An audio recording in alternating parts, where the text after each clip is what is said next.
Boa tarde e noite na paz de Jesus. Eu continuo me chamando Armando. Louvado seja Deus pelo nome de Jesus que já foi exaltado aqui nesse lugar. Louvado seja Deus por essa comunidade capaz de meditar naquilo que está ouvindo e responder em adoração. E eu quero, nesses dias, só compartilhar aos irmãos que, por uma razão que só Deus sabe, tenho sido acordado aí às madrugadas para orar e interceder pela nossa cidade. E eu creio que o que está acontecendo hoje no nosso Brasil, hoje todos nós estamos sendo direta ou indiretamente afetados. Não existe nenhum tipo de apoio a qualquer tipo de vandalismo, isso parece óbvio. Mas é óbvio também que a gente já não aguenta mais de tanta loucura, tanta corrupção, tanta truculência, de uma corporação mal conduzida pela sua liderança, eu digo acerca dos militares, e um governo também que quase não ouve ninguém. Então, talvez o grito das ruas, das crianças, dos idosos, dos jovens, que saem pacificamente às ruas, talvez esse grito seja ouvido. Enquanto povo de Deus, nós temos um dever como cidadãos de continuarmos respeitando a autoridade constituída. E respeito não significa silêncio, respeito não significa se calar, respeito não significa não fazer aquilo que é legítimo dentro de um ambiente democrático. Então, alienado é falar do reino do futuro, sem trabalhar para a implantação do reino no presente. Então, eu acho que os crentes em Cristo, nessa comunidade, têm aprendido a continuar proclamando o reino de Deus, e quando o reino de Deus é proclamado em uníssono com as pedras que clamam, nós damos graças a Deus. E essa é a razão que nós estamos saindo por aí com a camiseta, a minha eu uso quase todo dia, né? Então ela já está ficando cansada e surrada, mas é bom que você junte-se a nós nessa luta contra o abuso sexual de crianças. Eu estava num avião na quinta-feira, aliás, eu passei quase o dia inteiro em voo de manhã e à tarde. E num determinado momento eu fui até a frente, na cabine, para usar o banheiro. E o comissário me ofereceu um café, eu parei, ele fechou a cortina e a gente ficou conversando acerca das manifestações. E eu falei para ele que eu pertencia a uma comunidade evangélica, que nós estávamos lutando contra um mal que me parece um mal terrível aqui na nossa cidade. O abuso sexual de menores.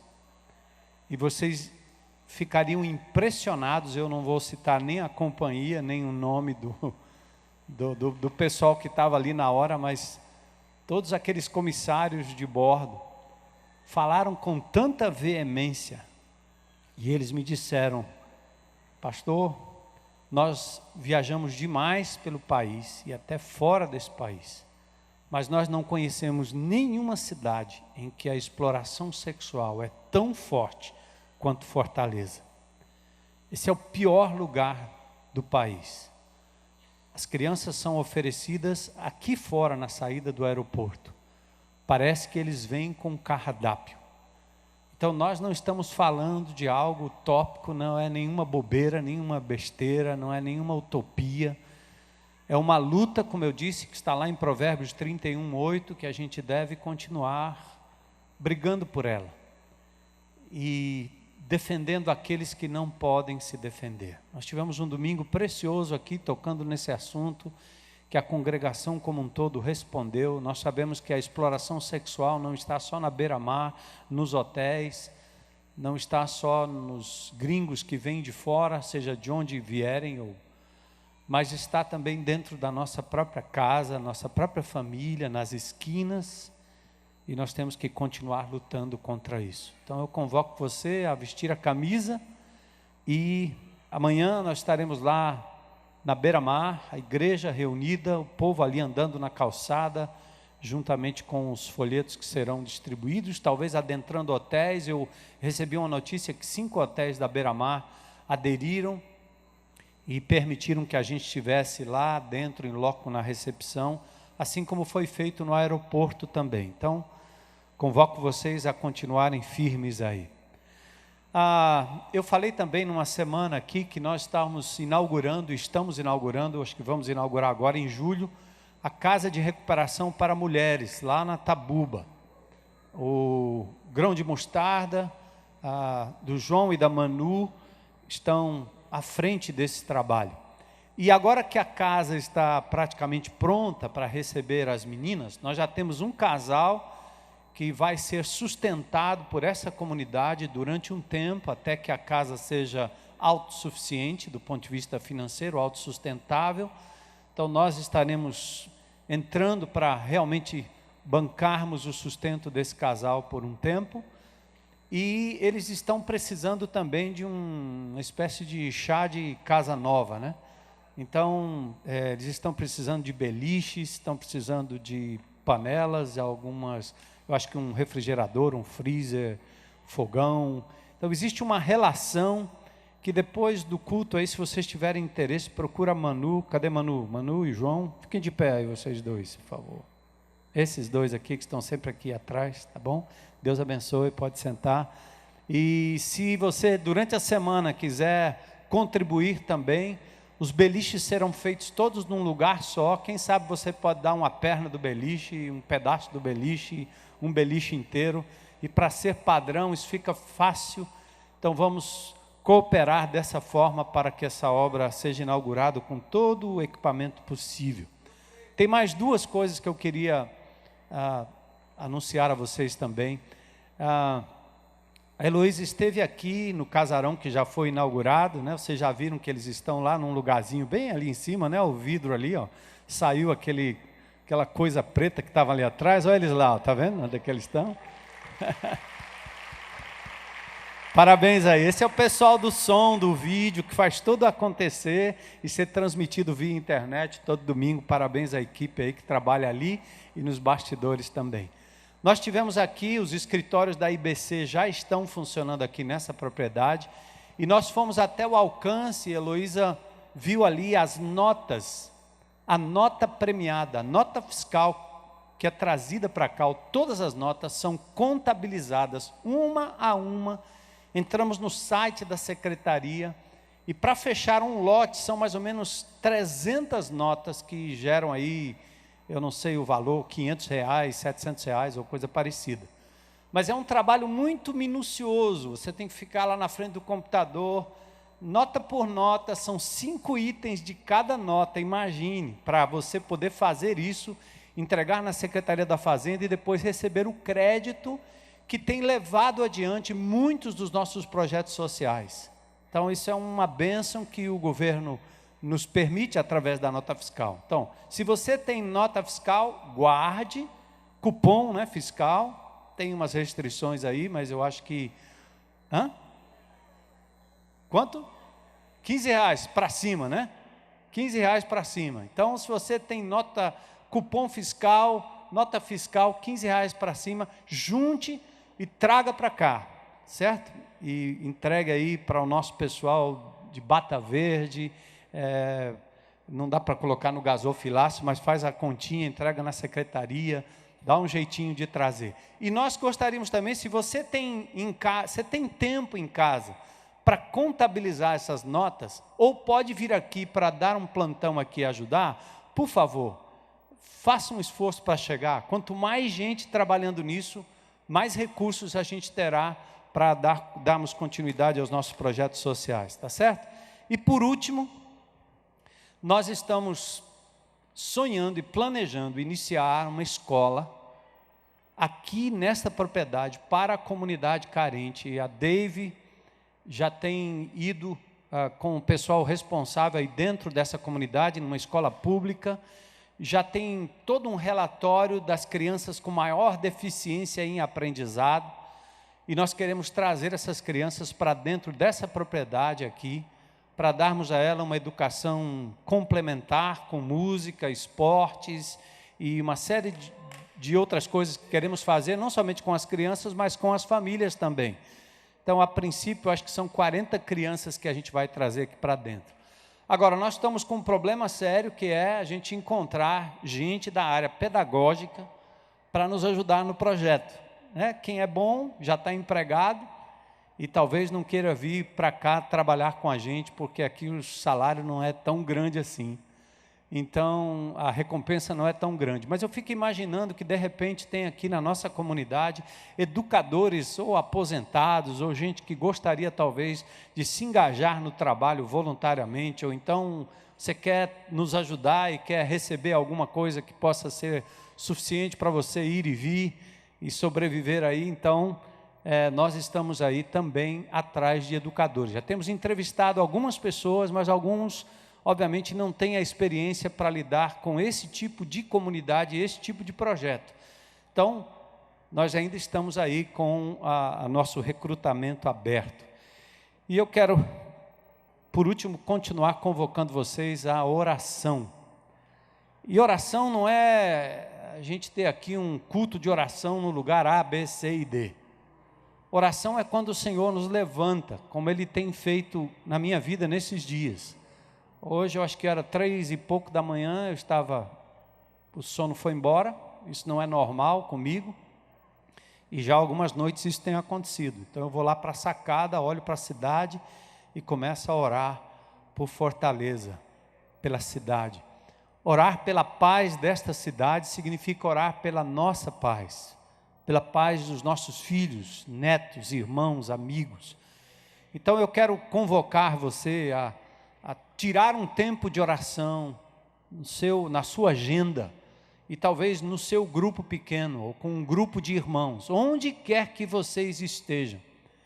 Eu prefiro que 1000 pessoas estejam orando durante o dia em qualquer lugar dessa cidade, do que a gente inventar mais um culto para vir meia dúzia de pessoas aqui, a gente chamar isso de culto de oração, porque não faz sentido isso.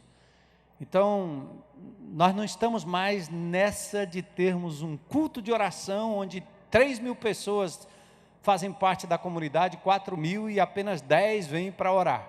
Eu prefiro que vocês se engajem, onde estiverem, na oração e intercessão pela nossa cidade, pelos nossos governantes, enfim, por esse momento pelo qual atravessa o nosso país. Amém? Então vamos abrir em João capítulo 8. E eu convido vocês a se colocarem em pé para a gente fazer uma leitura de João capítulo 8.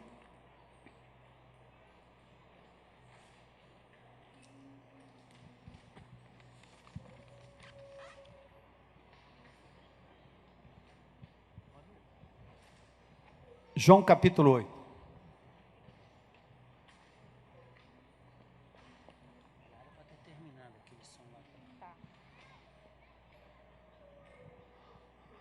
João capítulo 8.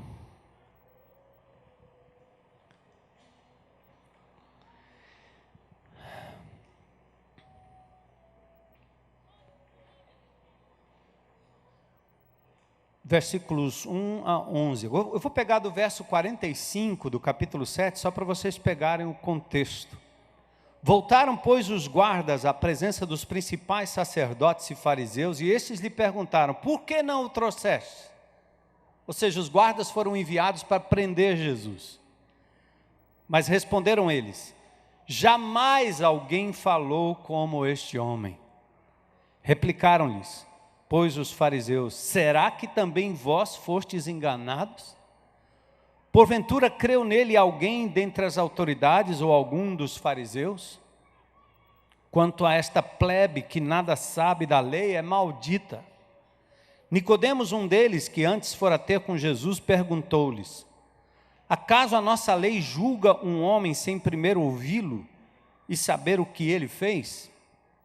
Responderam eles: dar-se-á o caso de que também tu és da Galileia? Examina e verás que da Galileia não se levanta profeta. E cada um foi para a sua casa. Jesus, entretanto, foi para o Monte das Oliveiras. De madrugada, voltou novamente para o templo, e todo o povo ia ter com ele. E assentado os ensinava. Os escribas e fariseus trouxeram à sua presença uma mulher surpreendida em adultério. E fazendo-a ficar de pé no meio de todos, disseram a Jesus: Mestre, esta mulher foi apanhada em flagrante adultério. E na lei nos mandou Moisés que tais mulheres sejam apedrejadas. Tu, pois, que dizes? Isto diziam eles tentando, para terem de que o acusar. Mas Jesus, inclinando-se, escrevia na terra com o dedo. Como insistissem na pergunta, Jesus se levantou e lhes disse: aquele que dentre vós estiver sem pecado, seja o primeiro que lhe atire pedra. E tornando a inclinar-se, continuou a escrever no chão. Mas ouvindo eles esta resposta, e acusados pela própria consciência, foram se retirando um por um, a começar pelos mais velhos até os últimos, ficando só Jesus e a mulher no meio onde estava. Erguendo-se Jesus, e não vendo a ninguém mais, além da mulher, perguntou-lhe: mulher, onde estão aqueles teus acusadores? Ninguém te condenou? Respondeu ela: ninguém, Senhor. Então lhe disse Jesus: nem eu tampouco te condeno. Vai e não peques mais. Senhor, nós adoramos o teu nome, proclamamos que tu és Senhor absoluto, que tens um nome acima de todo nome, nome precioso, nome poderoso. E agora nós abrimos a tua palavra, Senhor, e temos lido em mais um encontro poderoso, transformador, daquele que acima das religiões, acima dos rituais, acima dos preconceitos, foi capaz de amar pessoas em estado pecaminoso. Aqueles que eram rejeitados pela sociedade foram acolhidos pelo Senhor. Queremos, ó Pai, que esta palavra hoje à noite seja encarnada em nós, que somos o teu corpo, teu povo, Senhor, teus braços, teus pés, a tua boca, tuas mãos, Senhor, teus ouvidos, teus olhos, enfim, somos corpo de Cristo aqui nessa terra. Nos ajuntamos aqui hoje à noite, Senhor, para que a tua palavra nos envie de volta de onde viemos, Senhor, levando a palavra de Deus, levando a boa nova, levando em teu nome poder para transformar a vida das pessoas que estão ao nosso redor. Que seja assim na nossa própria vida, que seja assim na nossa família, no nosso trabalho, na nossa escola, no nosso bairro, na nossa cidade, Senhor, no nosso estado e no nosso país. Que as pedras que estão clamando ao nosso redor e talvez impossibilitados de saber qual o rumo, quem assumirá o controle e o poder, que eles saibam por nossa boca, pelos nossos atos, que tu és Senhor dos senhores, que tu és Deus Todo-Poderoso, que o Senhor tem poder para transformar a vida de homens e mulheres, e que feliz é a nação cujo Deus é o Senhor Jesus. Pedimos misericórdia e graça para o teu povo aqui hoje à noite, Senhor. Fala conosco através da sua palavra, nós pedimos em nome de Jesus. Amém. Podem sentar.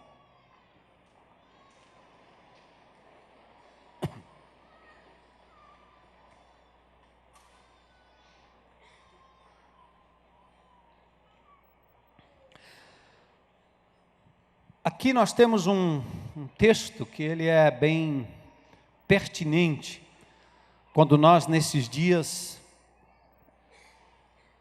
procuramos denunciar o abuso sexual de menores. Menores que são vítimas, mas também temos que olhar com misericórdia e graça para aquelas pessoas que se alimentam dessa loucura que é o abuso e a sensualidade.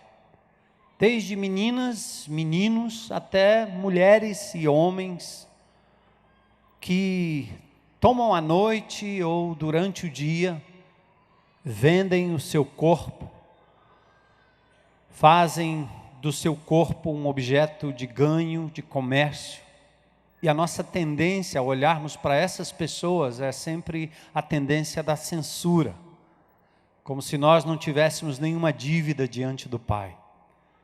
Esse texto é um texto que nos mostra como Jesus, de forma compassiva, de forma amorosa, ele não compactua com o pecado das pessoas, mas ele não se afasta delas e vai ao encontro dessas pessoas.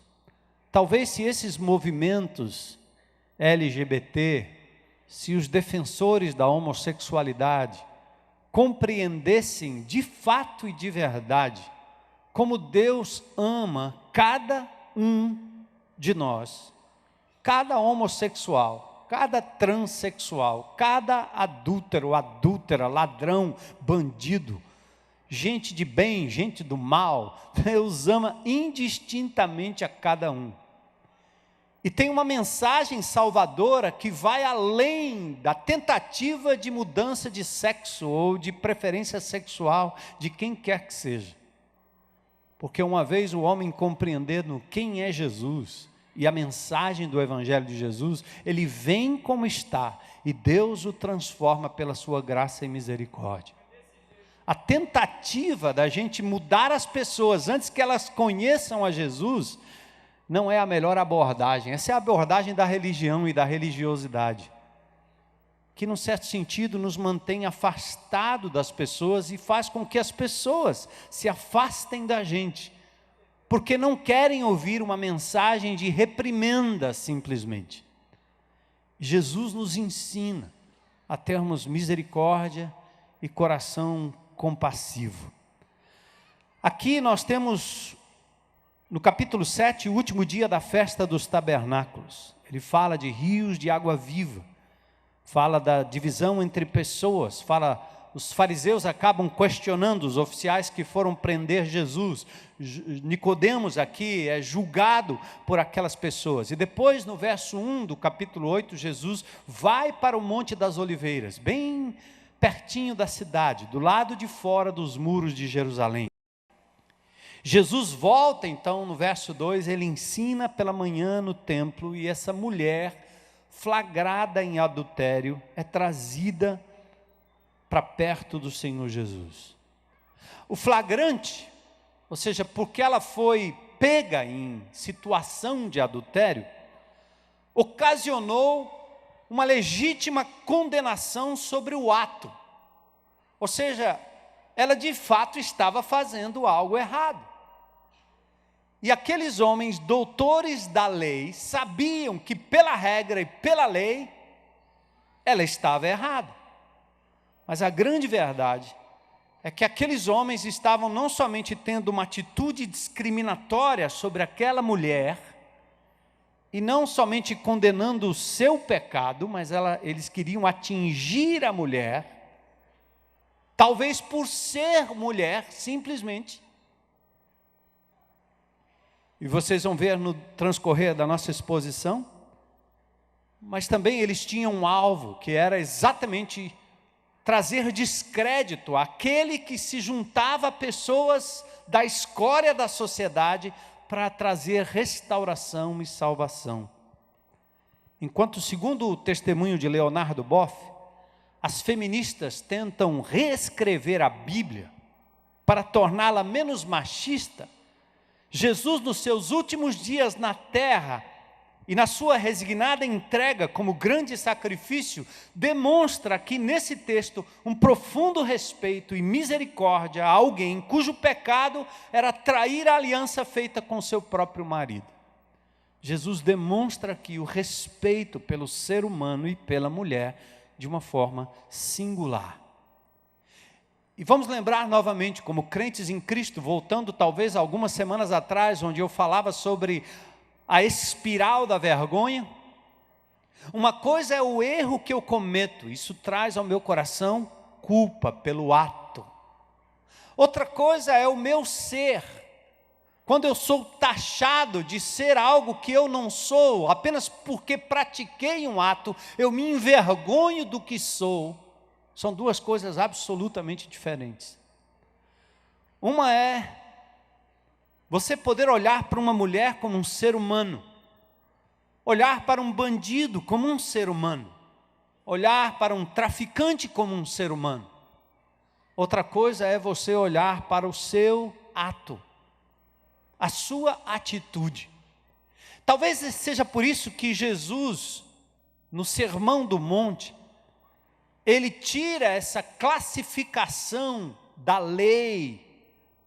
E nós evangélicos, acostumados ao legalismo da letra, a gente fez isso e faz isso demais no âmbito da própria igreja, classificando os espirituais dos não espirituais, os salvos dos não salvos, apenas pelo perfil de comportamento.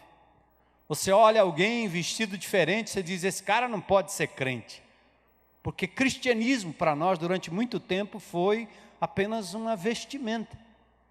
Ou se o indivíduo não vem à igreja ou não frequenta o culto tal, ele não é crente. Nós classificamos assim. Como se cristianismo estivesse resumido numa frequência a um templo ou num estilo de se vestir.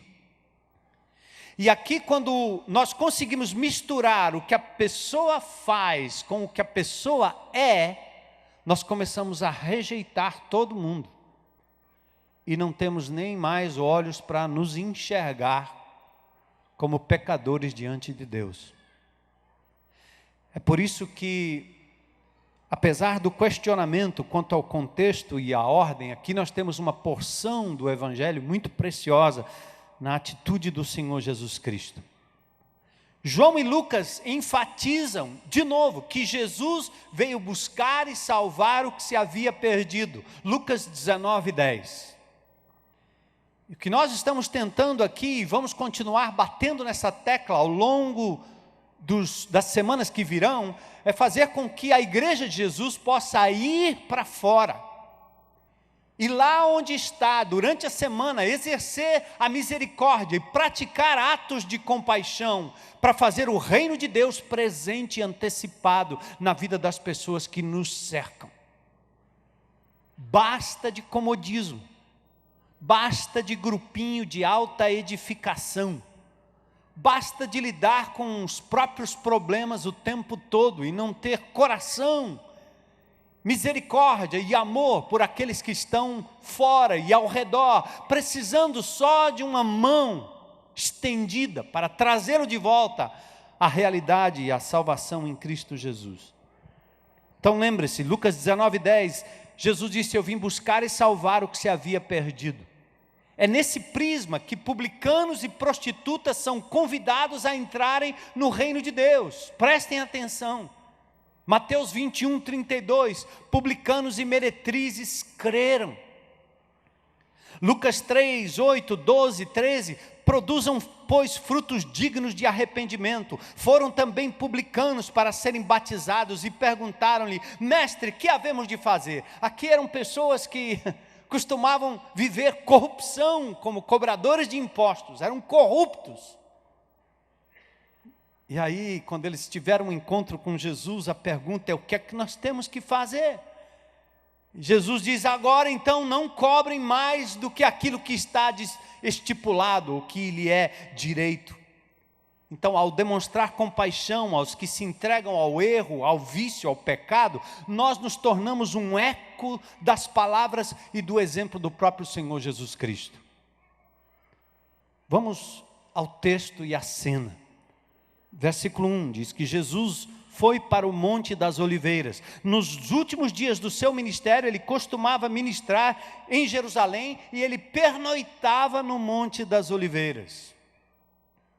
Encostava a sua cabeça ali num canto e dormia ali num jardim.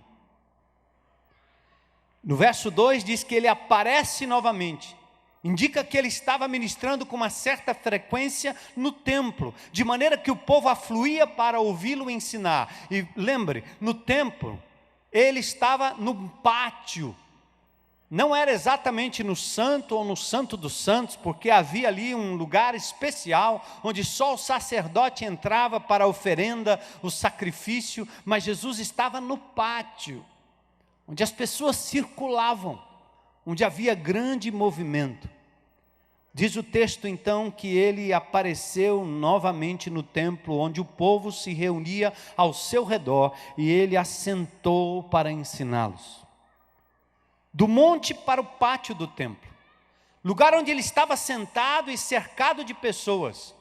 O local naquela época ainda não tinha sido pavimentado, apesar do templo ter sido reerguido por Herodes, pouco antes do nascimento de Jesus. Mas esse templo seria só pavimentado mais tarde. Como um rabino, um mestre, Jesus senta para ministrar aos seus discípulos e o povo o cerca para ver e ouvir também. É como quando você abre a palavra de Deus lá no seu trabalho, no horário de intervalo. É quando você senta numa praça e começa a falar da palavra de Deus. Eu me lembro de uma igreja que começou em Redenção, quase filha aqui da IBC, com um grupo de jovens que se reuniam na praça, abriram a palavra de Deus e começavam a estudar a Bíblia, e as pessoas começaram a chegar, e hoje tem uma igreja ali naquele lugar. Era assim que Jesus fazia, simples assim. É assim que deve ser o seu grupo pequeno, a sua casa. Aquele lugar que você vai no trabalho, ou na escola, no pátio. Um lugar não para se juntar com crentes, para falar de problemas de crentes, ou discutir doutrina de igrejas, mas um lugar para buscar e salvar o perdido. E aí nos versos 3 a 5 nós temos a primeira pena dos religiosos. Os mestres da lei e os fariseus trouxeram então uma mulher. Quem são estes?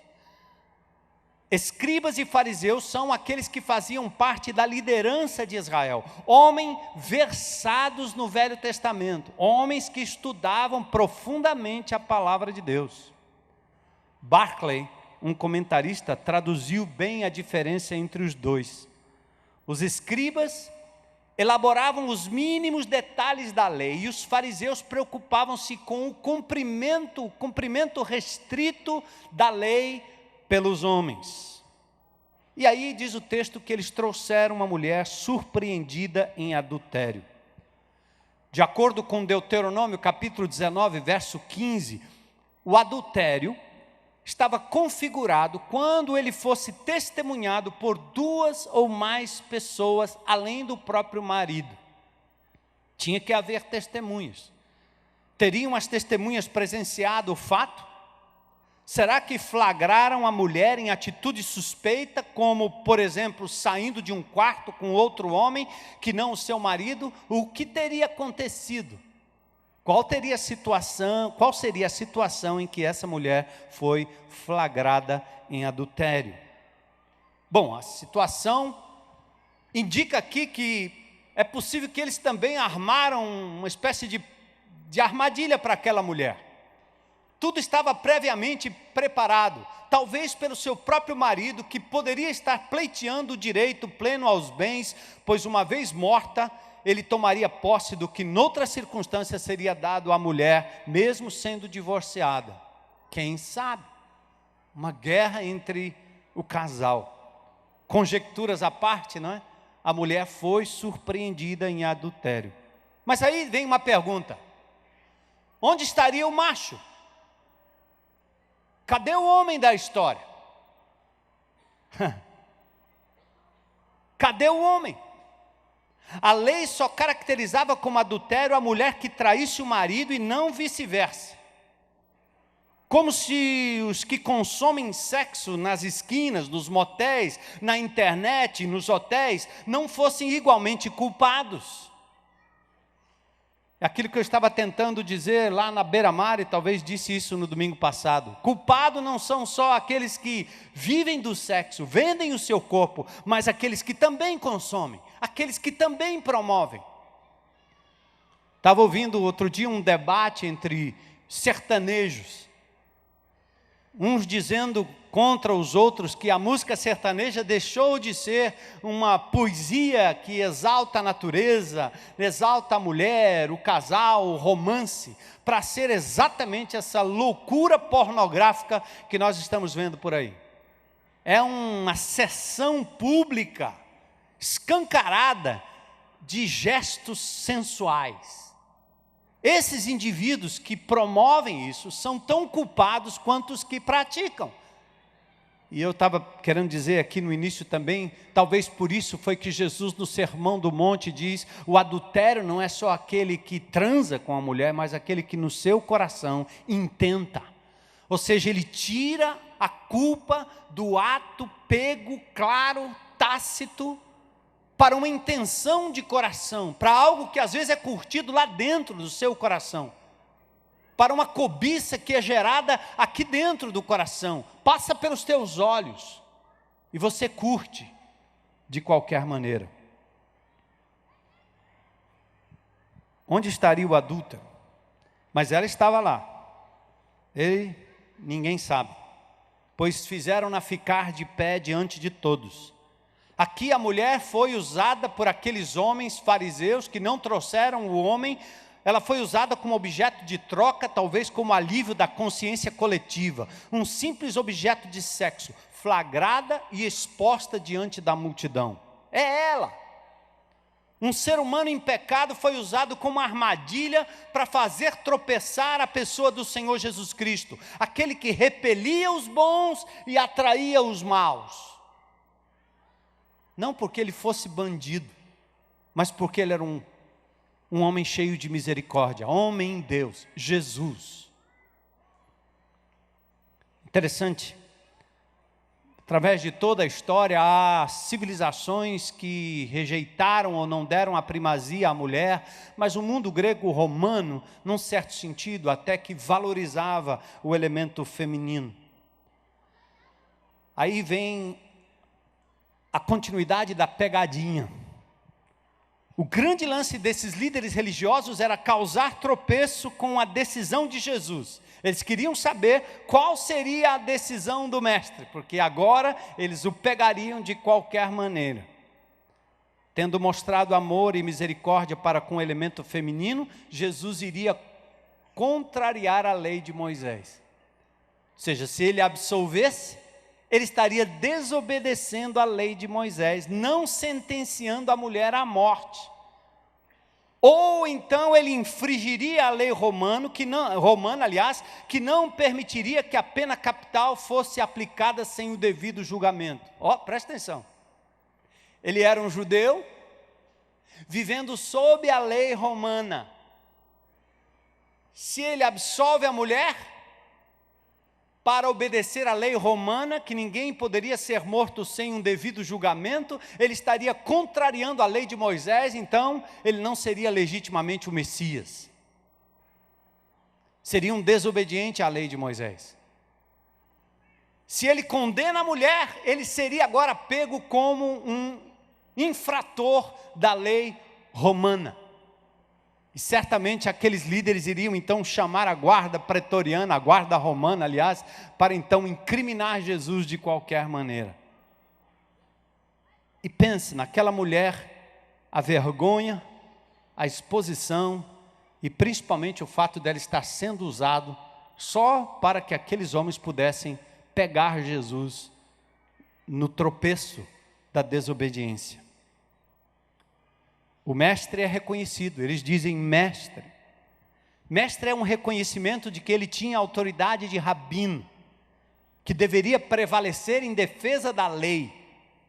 Mesmo assim, o termo também poderia dar a conotação de senhor, mestre. O verso 5, eles dizem, na lei Moisés nos ordena apedrejar tais mulheres, e o Senhor, o que diz? O verso 5, na lei, presta atenção, não é a lei romana, mas a lei de Moisés. E aqui, quando eles citam a lei, eles cometem dois erros. Primeiro, tais mulheres. É uma designação feminina, mas a lei não fala só de mulheres, ela fala também do homem. No seu boletim aí você tem um versículo que está errado, aliás, 2. Levítico, capítulo 20, verso 10. Se tiver uma canetinha, corrija. Aí acho que está 20, né? Levítico 20, 10. O texto diz assim, coloca lá. Se um homem adulterar com a mulher do seu próximo, será morto quem? Hein, gente? O adúltero e a adúltera. E toma cuidado quando você lê o Velho Testamento, porque você olha uma coisa dessa e diz assim, que loucura, é pena de morte. Já imaginou se tivesse pena de morte hoje? Sobraria meia dúzia aqui em Fortaleza, quem sabe, ou no país. Mas o fato é que quando lá no Velho Testamento, Deus dá mandamentos restritivos, fortes, num certo sentido, ele não tem a intenção de matar ninguém. Ele simplesmente está dizendo, não faça, porque se fizer, tem consequências. Lá em Israel, dificilmente nós teríamos uma bandeira na passeata em Jerusalém dizendo, abaixo a impunidade, porque a lei era cumprida. Então os homens respeitavam, e as mulheres também. Se não quer trair, não casa. Fica quietinho. Estabeleceu um relacionamento, fica aí, fiel para sempre, até que a morte os separe. Era assim no Velho Testamento. Não havia essa coisa que nós temos hoje de gostei, não gostei, amei, não amo mais. Mas presta atenção que os escribas e os fariseus já cometeram o primeiro erro. Na lei mosaica, o homem e a mulher, flagrados em adultério, deveriam ter a pena de morte. E Deuteronômio 22, 22 diz, se um homem for achado deitado com a mulher que tem marido, então ambos morrerão. O homem que se deitou com a mulher e a mulher, assim eliminarás o mal de Israel. Viu aí o erro? Os escribas e os fariseus apontaram para a mulher, trouxeram a mulher e deixaram o homem para lá. Usaram a lei, mas se esqueceram dessa prerrogativa da lei. Aliás, omitem quando querem.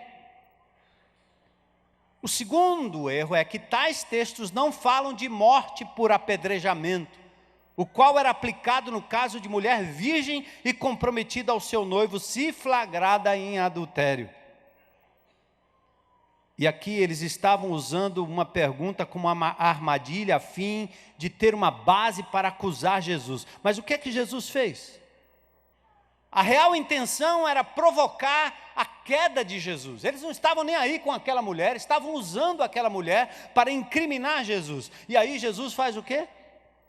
Ele inclina-se e começa a escrever no chão com o dedo. Pergunto, o que será que ele escreveu no chão?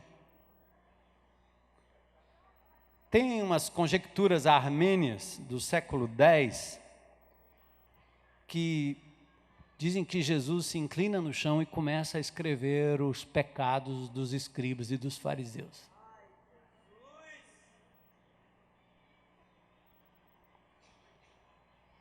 Um a um. Ou talvez ele coloque adultério em cima e embaixo comece a descrever o nome de cada um dos algozes. Outros acreditam que ele escreveu a sentença que daria, que fora trazida diante dele, segundo um costume romano, a libertação. E aí eu quero pausar só nesse gesto de Jesus, de começar a escrever no chão, para meditar um pouco e pensar em Deus, em Jesus, escrevendo no chão as nossas próprias incoerências, na medida que nós julgamos ou condenamos as pessoas ao nosso redor. Ou seja, a graça nos ensina que nós também somos pecadores. E que nós não temos o direito de eliminar pessoas da nossa lista de contato, da nossa lista de alcance, da nossa lista de misericórdia, da nossa lista de perdão. Jesus sabe dos nossos erros, Ele sabe das nossas inclinações, Ele sabe que nós somos pó, pecadores. E aqui eu quero também fazer uma pausa para dizer o seguinte: eu já ouvi muitos crentes e ouço muita gente justificando o seu próprio pecado, dizendo assim, mas todo mundo peca. Então o fato de que nós somos pecadores e que o Senhor conhece os nossos pecados, nós não podemos cair no tal do laissez-faire moral. Laissez-faire é uma palavra francesa, aí do século XVI, XVII, que tem a ver com deixa rolar, é a tradução cearense.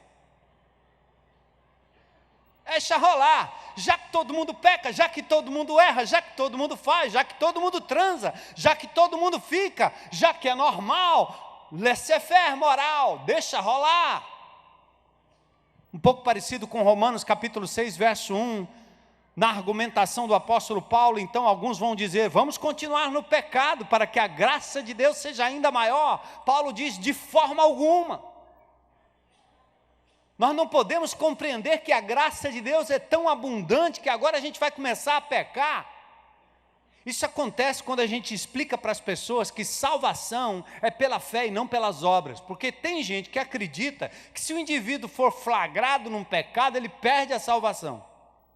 Porque ele prefere não pecar por medo de ir para o inferno. A graça ensina diferente. Você tem que aprender a não pecar por amor ao Senhor que já suportou na cruz do Calvário o pecado que você cometeu e que vai cometer ainda.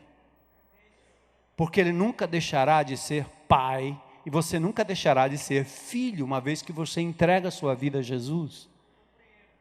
Você agora é filho de Deus, como ser humano. Mas os seus atos serão disciplinados pelo Senhor ao longo da vida. Pode acreditar. Você quer viver de maneira terrível e desgraçada nessa vida, sendo filho da graça? Continue pecando. E uma hora Ele recolhe você. Porque Ele é pai, Ele te ama. Hebreus diz que não tem filho que não seja disciplinado pelo pai que o ama. Só essa geração não disciplina filho, porque não demonstra nenhum amor, mas o pai que ama, disciplina o seu filho, e assim Deus faz com a gente também. Então não vale o argumento de que porque eu sou salvo para sempre, eu agora posso pecar à vontade. Muito pelo contrário, o Filho de Deus recebe um constrangimento do Espírito Santo, quando ele está fazendo aquilo que é errado. Isso não, aqui não, essa imagem não, essa música não, essa palavra não, essa oferta não, essa oportunidade não. Não à mentira, não à corrupção, não à sensualidade, não ao roubo, não à mentira, não. Porque eu sou templo do Espírito. Não. Não. Glória a Deus.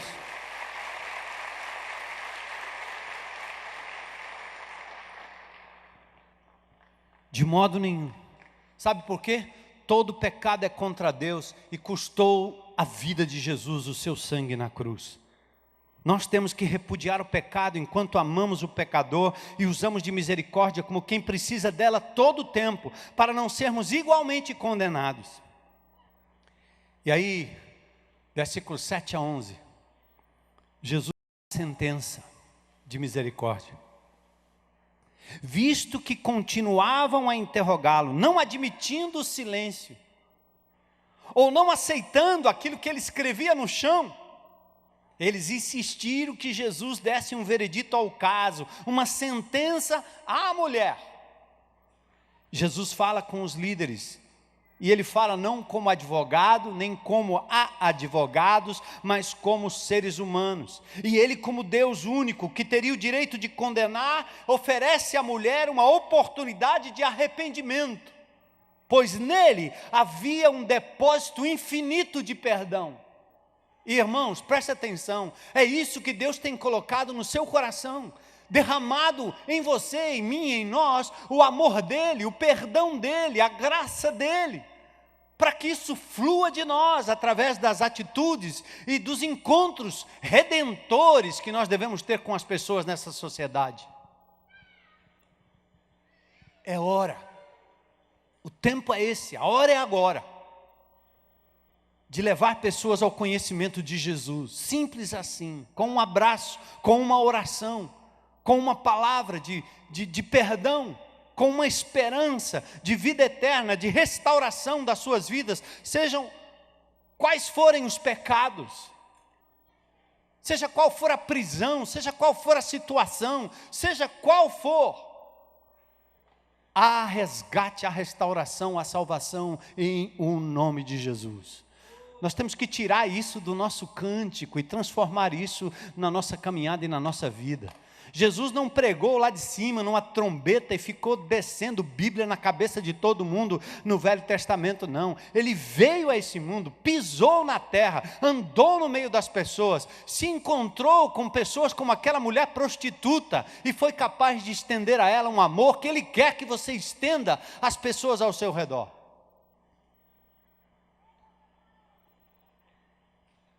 Jesus fala com os líderes: atirem a primeira pedra. Se é condenação, admitindo a força da lei e admitindo o tribunal constituído, Jesus autoriza o processo de apedrejamento, mas Ele dá uma condição: qualquer aqui que estiver sem pecado, atira a primeira pedra. Impecabilidade seria a condição para a execução do juízo perfeito. Desta forma, a sentença estava pronunciada sobre todos os presentes, o que não significa a impossibilidade de julgamento do ato daquela mulher, ou então nós não teríamos mandamento de disciplina. De novo, não se trata de um laissez-faire moral, como eu disse, é o que normalmente se diz em defesa do seu próprio erro. Ah, também quem é que não peca? Então vamos lá, libera a mulher e vamos transar à vontade. Mas Jesus estava enquadrando aqueles homens para eles compreenderem o que é misericórdia, o que é compaixão. Como alguém que teria condição, pela sua impecabilidade, de condenar a mulher, o único que poderia tê-lo feito, não fez. Ele continua escrevendo no chão.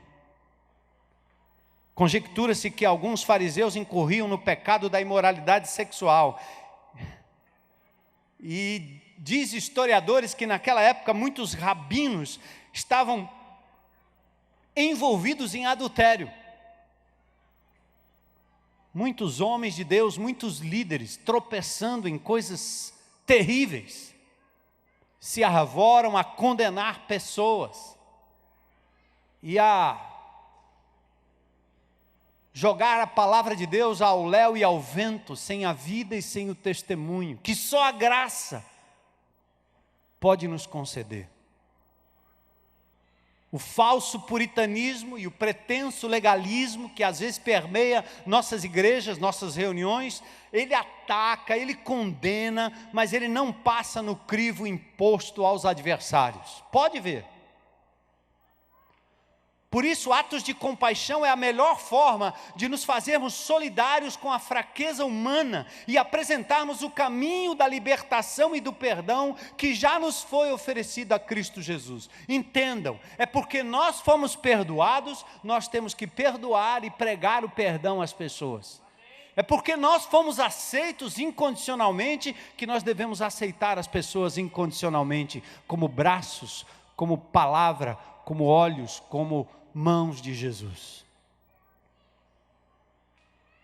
E aqui diz o texto que ao verso 9, os que ouviram a resposta, ou seja, as palavras penetraram no íntimo de cada um, acusados pela própria consciência, diz o texto, uma revisão da sua própria mente não permitiu uma isenção total do pecado para poder atirar a pedra, ou quem sabe de outros pecados escandalosos, piores do que aquela mulher em adultério.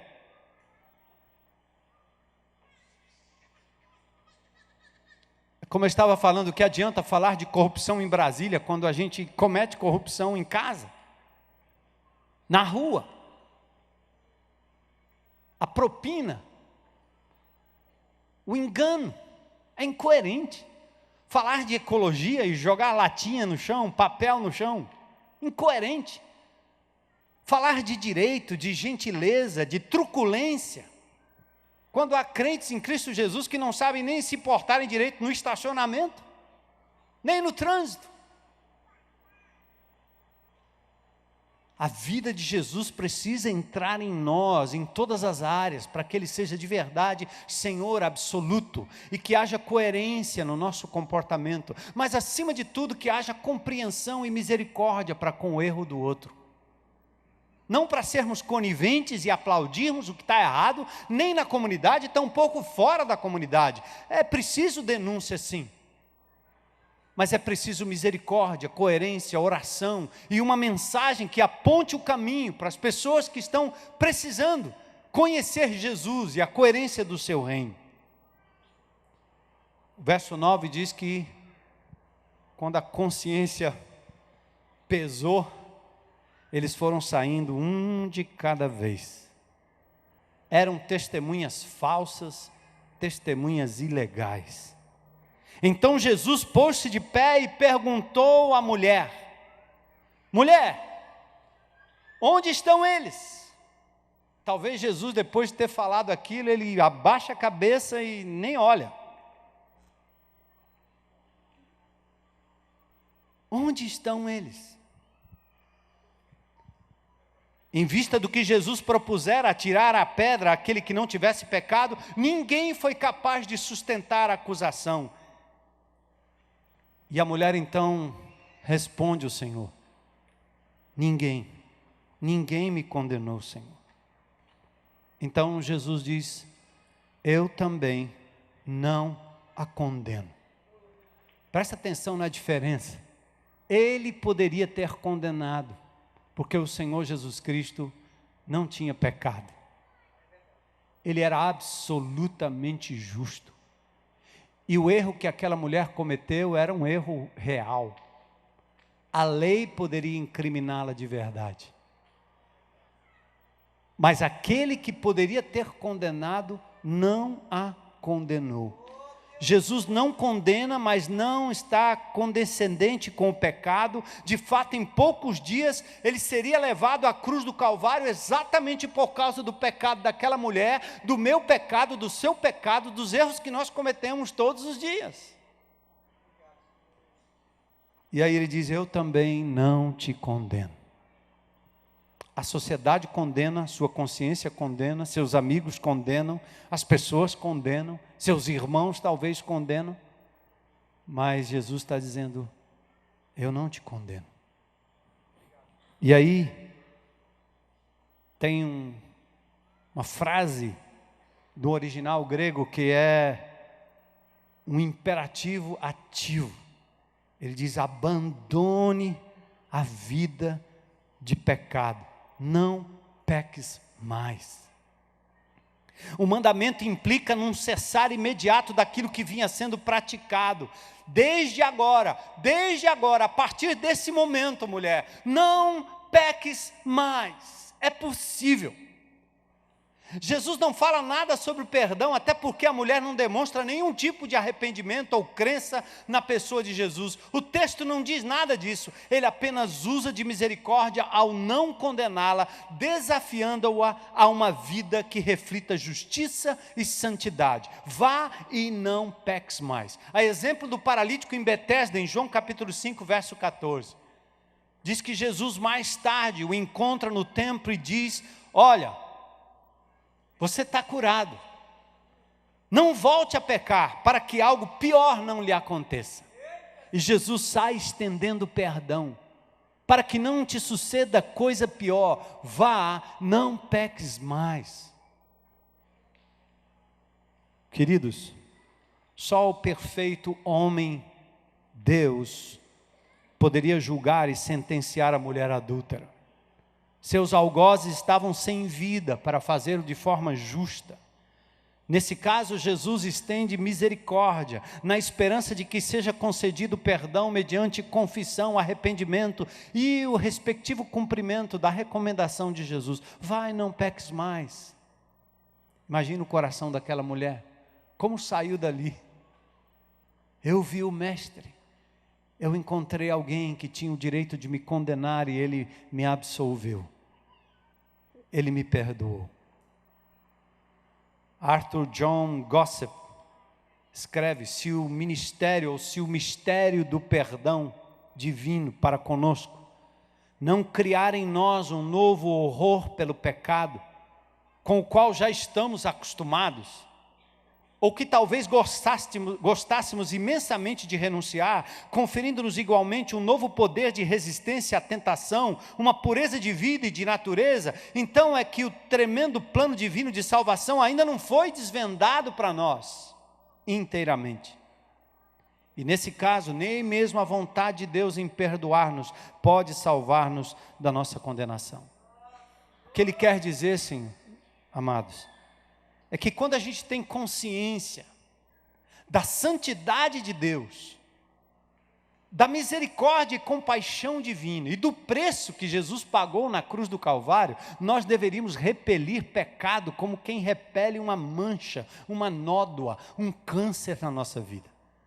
Nós deveríamos lidar com os nossos maus hábitos, nossos vícios, nossos erros, nossas mazelas que carregamos anos e anos na nossa vida como algo que está impregnado em nós e que é nojento, tem que tirar, tem que sair, nós temos que lutar com isso. E a gente pode depender da misericórdia e do amor de Deus, que nos trata como gente, como seres humanos, que olha para aquela prostituta e não é capaz de condená-la, mas de perdoá-la, assim como Ele olha para mim, para você, para todos nós, com esse mesmo coração. E talvez a coisa mais profunda, tudo aqui é muito profundo quando a gente abre a palavra de Deus, é que eu gostaria de ver essa igreja com esse coração de Jesus. Coração de misericórdia. De olhar para os vândalos, para os baderneiros, para os bandidos, para as prostitutas, para os abusadores, para os pedófilos, para os traidores, para os mentirosos, enfim, para toda essa lista de pecados que a gente possa nominar aqui, com o mesmo olhar de Jesus, com misericórdia. Óbvio que muitos não vão se arrepender, óbvio que muitos nem vão querer ouvir, mas a nós não pertence a vingança nem o julgamento, mas ao Senhor.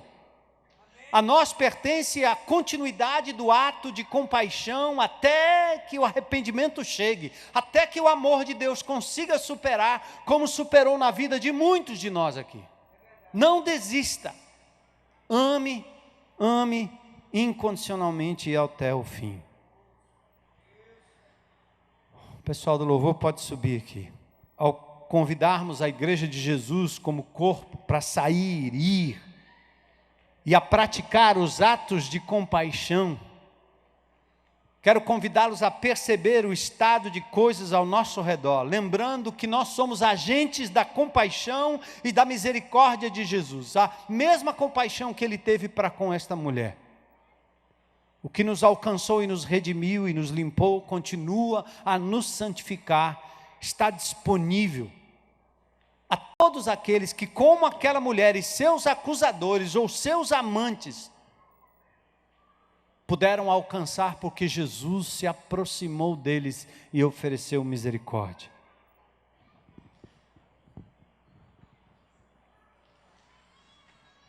Há esperança para o nosso Brasil, há esperança para a nossa cidade, para o nosso estado, há esperança para a sua família, há esperança para o seu bairro, para a sua vizinhança.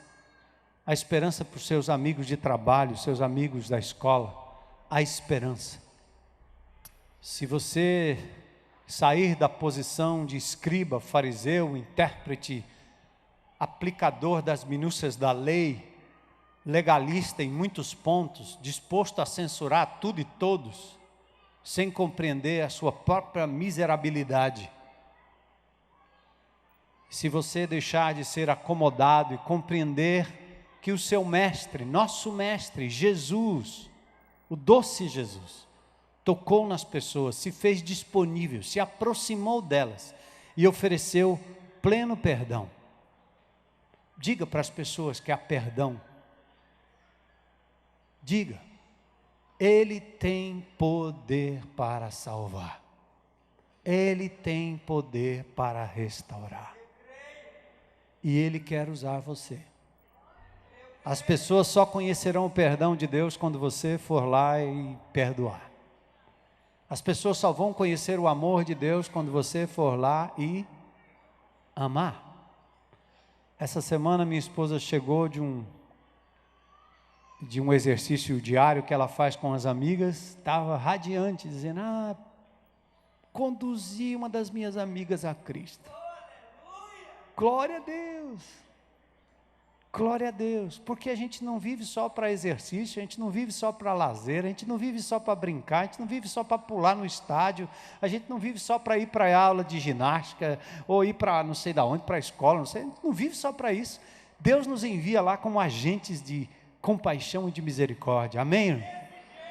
Para levar o perdão a essas pessoas que estão aí sendo condenadas pela sociedade, condenadas pela sua própria consciência. Vai, não peques mais, para que não te aconteça coisa pior. Curva sua cabeça em oração um momento.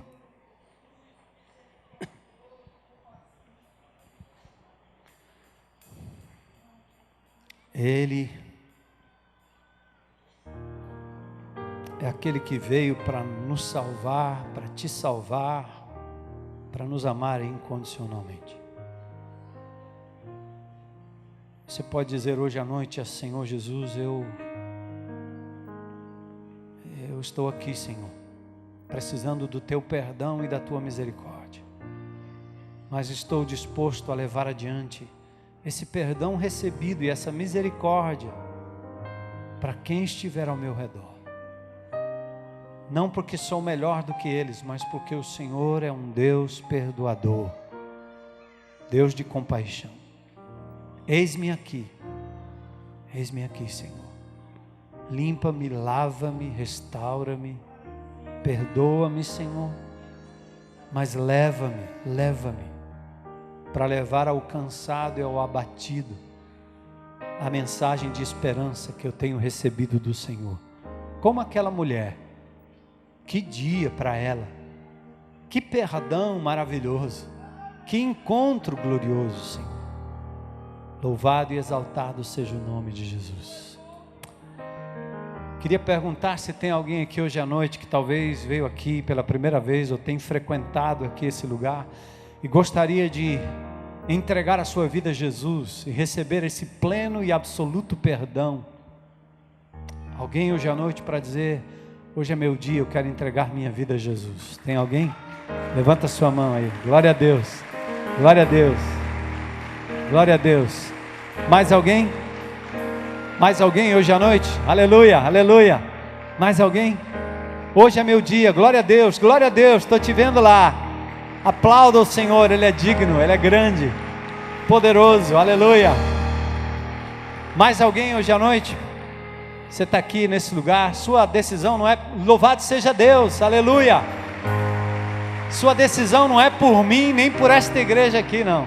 É por Jesus, é para Ele, é dele que você vai receber salvação e pleno perdão. Tem mais alguém hoje à noite? Dia de salvação, várias pessoas entregando a vida a Jesus. Tenha coragem, aleluia, aleluia, aleluia, aleluia. Quero convidar vocês que tomaram uma decisão, se quiserem, puderem, venham aqui à frente, venham acompanhado de alguém para orar com você aqui com a gente, tá bom? Vamos ficar em pé, vamos louvar ao Senhor. Lembra amanhã, lá no anfiteatro da Beira-Mar, a partir de 7 horas a gente vai estar por lá, tá bom? E você vai poder caminhar na Beira-Mar, levando o amor de Jesus aos taxistas, alguns muito resistentes, né? Aos hotéis, na entrada, na recepção. Então vamos adorar ao Senhor com esse cântico maravilhoso. Vem, pode vir à frente, vem. Venha com alguém que vai orar com você e por você aqui. Aleluia. Deus abençoe. Não há nada a temer. Amém, amém. Glória a Deus. Pode vir, venha, venha. Poderoso é o teu Senhor. Aleluia. Quando clama seu nome. Deus abençoe. Glória a Deus, glória a Deus. Ele então virá. Abençoa, vem, aleluia, glória a Deus, glória a Deus. Ele vem pra te salvar, Ele vem para te salvar. Glória a Deus. Diga ao cansado, o teu Senhor virá. Oh, Jesus, Ele aleluia. vem para te salvar, Ele vem para te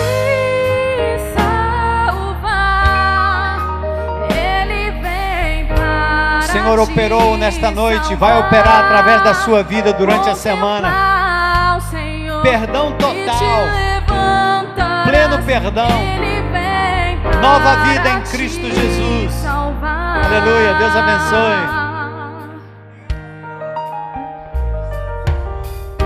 Diga para os abatidos, não percam a fé, não. Aleluia, não perca não. Poderoso é o teu Senhor, quando clama em seu nome. É no nome dele que vocês recebem Ele salvação, então perdão virá. absoluta. Aleluia. Ele vem pra te salvar, Ele vem para te salvar. Siga ao cansado, o teu Senhor virá. Ele vem para te salvar. Ele vem para te salvar.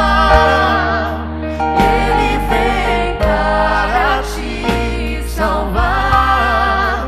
Contemplar o Senhor e te levantarás. Ele vem para te salvar. Ele é o teu refúgio em meio às lutas. Pode acreditar, ele é Jesus. Tudo na tempestade. Clama pelo seu nome. Uma torre na tristeza, Fortaleza em meio à batalha. Ele vem pra te salvar. Ele vem para te salvar. Diga ao cansado, o teu Senhor virá. Ele vem para te salvar. Ele vem pra te salvar. Ou é a tua igreja que clama, Senhor, que declara, que proclama salvação em nome de Jesus. Contemplar o Senhor e te levantarás. Ele vem para ti. Ele vem pra te salvar. Pra te salvar. Diga ao cansado, o teu Senhor virá. Ele vem pra te salvar. Ele vem pra te salvar. Salva esta nação, Senhor. Salva esta cidade, esse estado, os governantes, Senhor. Diga ao Senhor E te levantarás. Ele vem para te salvar. Contemplar ao Senhor e te levantarás. Contempla ao Senhor. contemplar o Senhor. Olha para Jesus. E te levantarás. Ele vem para te salvar.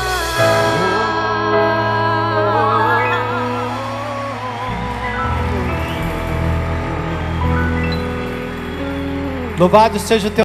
Deus abençoe vocês. Os amados irmãos, se quiserem, depois conduzam-os lá para a nossa palhoça, onde a gente pode conhecê-los melhor e integrá-los melhor. Deus abençoe, uma boa semana e até amanhã à noite. lá na volta, tá bom? As camisas estão lá à disposição também. Compra,